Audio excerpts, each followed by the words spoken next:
Y claro, tenemos novedades internacionales también en el día de hoy porque la Corte Penal Internacional emitió una orden de arresto contra Vladimir Putin por delitos de guerra. Por suerte está Ignacio Jutin, analista internacional, para ayudarnos a entender un poco mejor. Buenas tardes, Ignacio, ¿cómo estás? Buenas tardes, Juan.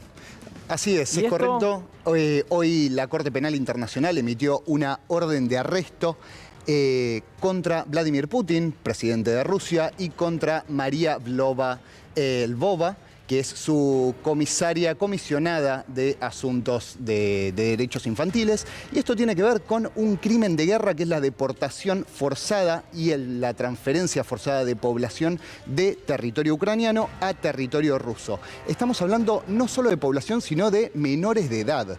¿De cuánta gente estamos hablando? Es muy difícil de saberlo, pero según el gobierno ucraniano son más de 16.000 menores de edad.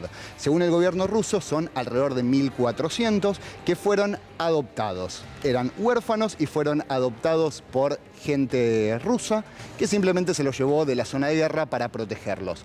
El problema grande de esta situación es que Rusia no reconoce la jurisdicción de la Corte Penal Internacional, y eso significa que nadie va a deportar a Putin, nadie va a extraditar a Putin. Es muy difícil que Putin efectivamente se presente ante una corte.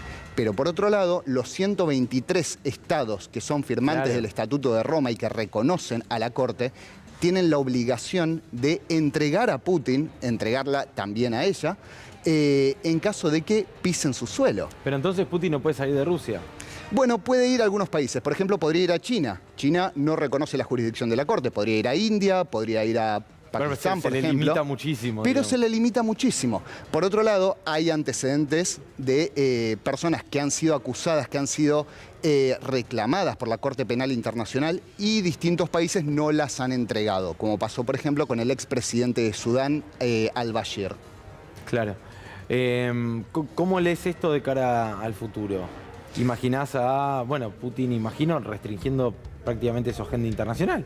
Sí, prácticamente. Le quedan cada vez menos países que pueda visitar. 5, 6. Sí, pero además hay otro punto. No es solo los países en los que él pueda aterrizar, sino también los espacios aéreos que pueda cruzar.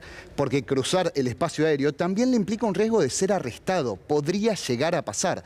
Eso no significa que en la práctica alguien vaya a tirar abajo un avión que transporta a Vladimir Putin. Pero podría pasar. Legalmente podrían hacerlo. O sea, indudablemente marca un antes y un después este pedido de detención.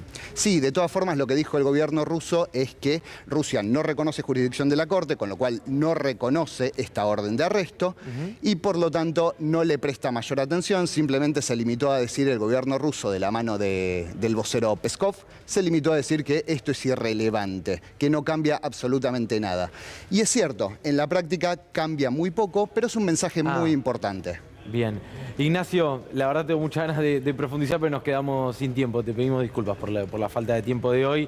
La verdad es que la realidad, como dice Gato Silvestre, no llegó por delante por completo hoy. La vamos a seguir, por supuesto. Gracias, Marco Cittadini. Gracias, Diego Gabriele. Gracias, Julia Mengolini. Se queda igual. Voy a estar en Prudomar un rato. Vamos todavía. Se queda Julia Mengolini.